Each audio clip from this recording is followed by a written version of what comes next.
Welcome back. Still tuned in to news and views on myself, Salailo Makwidir, and we're going to be wrapping up the show with a very, very important conversation. We'll be speaking to our friends at Islamic Relief South Africa, who are going to give us an overview of their Qurbani campaign as the blessed days of Dhul Hijjah come to close.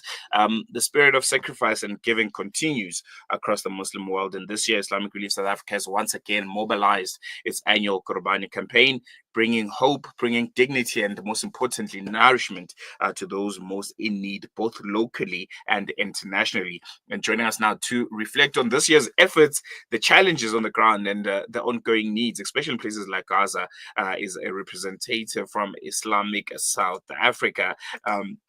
His name is Abdurahman Kharsany. He's Islamic Relief South Africa's community fundraiser in their KZN office, and is joining us on our virtual platform. Abdurahman, Jazakallah so much for chatting to us. Always a pleasure. Welcome to Salam Media.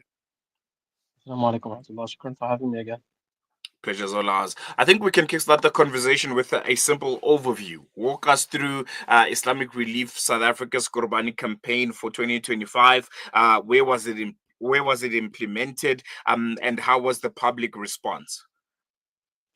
Okay, so Alhamdulillah, Islamic Relief's global Qurbani program was fully underway, as we had a conversation previously, across more than 30 countries, Alhamdulillah, including South Africa. Here in our doorstep, we had 3 regions that Qurbani was carried out. Was in Cape Town, one in KZN, as well as those affected, and our beneficiaries within Johannesburg. Last year, we were able to provide Qurbani meat to over 3.5 million people in need globally, alhamdulillah. And this year, we aim to reach even more vulnerable people, including displaced families, orphan children, those affected by war, those affected by poverty. And when it comes to a specific place in my heart, the place of Gaza, this situation is especially urgent. That is why whenever we mention of our projects, we always bring it back to the most important, or one of the more important campaigns that we are running, Qurbani in Gaza. We're planning to carry out our Qurbani the same way we did last year. This means the Qurbani animals will be slaughtered, they'll be packaged and frozen in Egypt, ready for delivery into Gaza as soon as the crossings open, inshallah.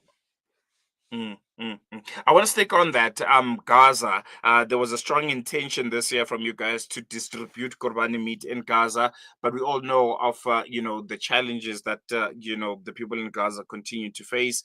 We know that devastating blockade which is still in place. Were you guys able to carry this out? What are some of the key challenges did your teams face on the ground in making sure that this mission is complete? I think the announcement of the blockade was one of the most saddest moments that we at Islamic Relief had to endure, knowing that our efforts were what we presumed was our efforts were going to be in vain. But and as we know, the situation in Gaza is catastrophic. Israel's assault and blockade over the past 19 months has made Gaza, I'd say, the most difficult place in the world to deliver aid. On the 2nd of March, all crossings were completely shut, and no aid was allowed into Gaza. And over the past week, only minimal aid has been permitted, through far below what is required to meet the urgent needs of the Palestinian people. And as a result, 500,000 people are now facing starvation, including thousands of newborn babies. Hospitals have collapsed. There's no food, there's no clean water, no shelter. In this context, we understand that that Qurbani in Gaza, it's not just a religious obligation. At this point, it's not just we don't just need to fulfill our religious obligation. It could quite literally mean the difference between starvation and having food to eat. A single meat pack may be the only source of nutrition for a family that hasn't had any proper meal for weeks, not just days, for weeks. For the people of Gaza, it is a critical source of aid.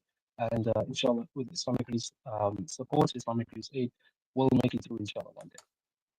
I mean, no, most definitely. For those who, for whatever reason, various reasons that could have been, they weren't able to perform Qurbani this Dhul Hijjah. Are there still meaningful ways that they can support your hunger relief initiatives, both locally and abroad? And what are some of the ways they can go about it? So, I mean, we get quite a lot of questions regarding this. Our website is the easiest way to access, www.islamic-relief.org.za. It has a wealth of resources about Qurbani, as well as an easy calculators sort of for Qurbani donations to Gaza, as well as 30 other countries. I just like to note that for the people thinking that how will this aid reach Gaza? Well, whether it will be right now, we are understanding that very little aid is allowed to enter in Gaza. But we are preparing. We are preparing for when aid is allowed into Gaza. Inshallah, we will perform the Mm. Qurbani in Egypt. The meat will be frozen, and once access is granted, even if only briefly, we will move quickly to deliver this aid as much as Qurbani as possible to the people of Gaza. If the blocking of aid by Israel continues and the meat cannot enter into Gaza, we will redirect it to other vulnerable Palestinians within Egypt, within Jordan, within the West Bank. But our firm and first and most dedicated intention, rather, is to reach families in Gaza. We did it last year, and inshallah, we are ready to do it again. So if anybody wants to access the website, as I mentioned, it's www.islamic-relief.org.za. It features detailed updates on our emergency relief in Gaza over the past 19 months, during which we delivered more than 1.2 billion worth of aid since October 2023, doing everything we can assist to the brothers and sisters in Gaza, inshallah. So, like I mentioned, www.islamic-relief.org.za. No, definitely. I think we're going to leave it on that note. Abdurahman, Jazakallah so much for joining us. Always a pleasure chatting to you and, getting insights on the brilliant and wonderful work that Islamic Relief South Africa has embarked on. And we hope our listeners continue supporting you guys, because the work that you do is much needed, especially looking at the state of the world right now. So kudos to you guys. Yeah, so, There you go. That is Abdurahman Kharsany. He's the community fundraiser of Islamic Relief South Africa. And as you heard there, if you want to be part of any of their initiatives, you can head out to their website. It's islamicrelief.org.za. You can be a part of it. I think, Dul Hijjah is gone, but there's so much need across the world, and not just across the world, but right here in South Africa also. So, yeah, www.islamicrelief.org.za. Make a difference.